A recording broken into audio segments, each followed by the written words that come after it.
Hi friends, I welcome you all for the channel of your UPSC friend. Let's discuss some of the current and static MCQs for the prelims 2020. Let's get into the question. First question, which of the following statement is or correct with regard to ECA movement? The first statement, it is an offshoot of non-cooperation movement. Second statement, the main reason for the movement was high rent which was generally higher than 50% of the recorded rent in some areas. Third statement, the ECA movement was marked by religious ritual. Here we need to choose the correct option. Let's look into the statement. The first statement is telling that it is an offshoot of non-cooperation movement. Yes, it is correct. The second statement, it is recorded the 50% higher rent when compared to other areas. True. The third statement, it had some rituals, religious rituals. Yes, this is also correct. So the correct option will be option A.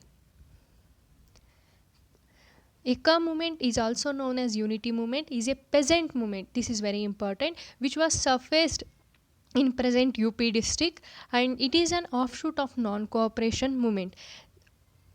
The main reason for the movement was high rent, which was generally higher than 50% of the recorded rent in some areas. Then the Eka movement was marked by religious ritual in which a hole that represented river Ganga was dug in the ground and filled with water. A priest was brought into preside, and assembled peasants vowed that they would pay only recorded rent but pay into time, and they would also be abide to the decision of the panchayat, and also small jamindars were the part of this movement. Initially this movement got the support of Mahatma Gandhi, and later it converted into violent movement, so it lost the national importance. Let's go move to next question. Which of the following newspapers are correctly matched with their founders? First, Swadeshamitran, G. Subramaniam Iyer.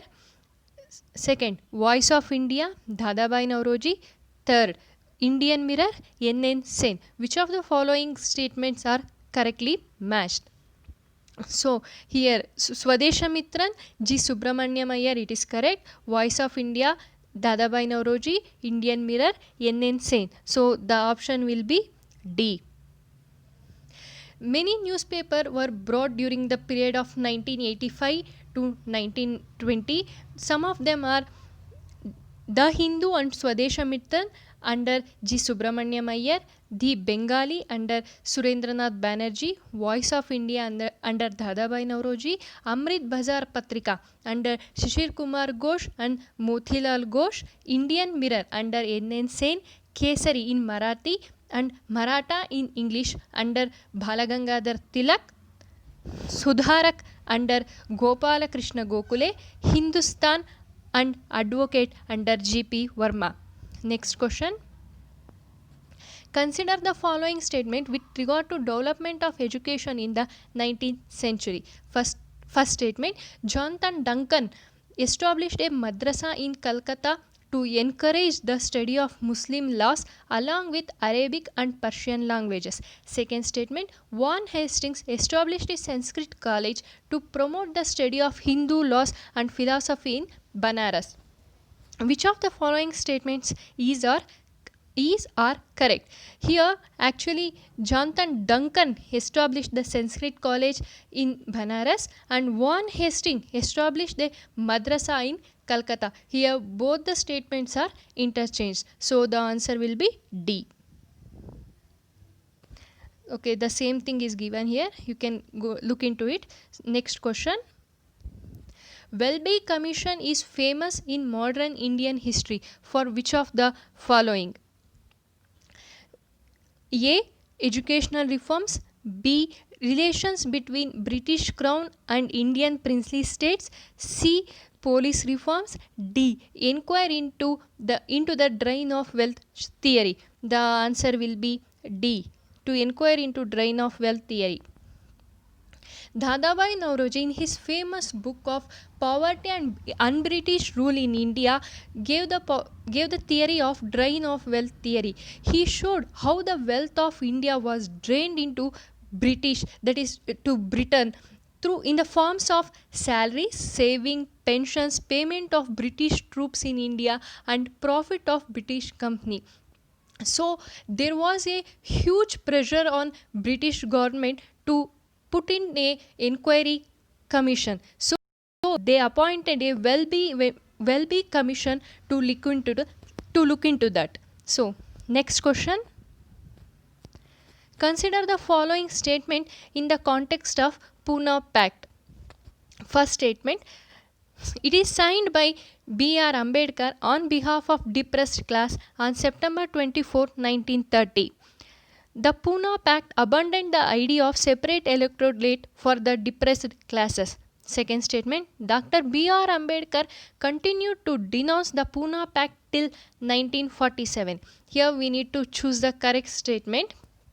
First statement is telling that Pune Pact was signed between Dr. B.R. Ambedkar on behalf of depressed class with Mahatma Gandhi. Yes, it is true, which abandoned the separate electorates but accepted for the joint electorate and for the reservation of seats for the depressed classes.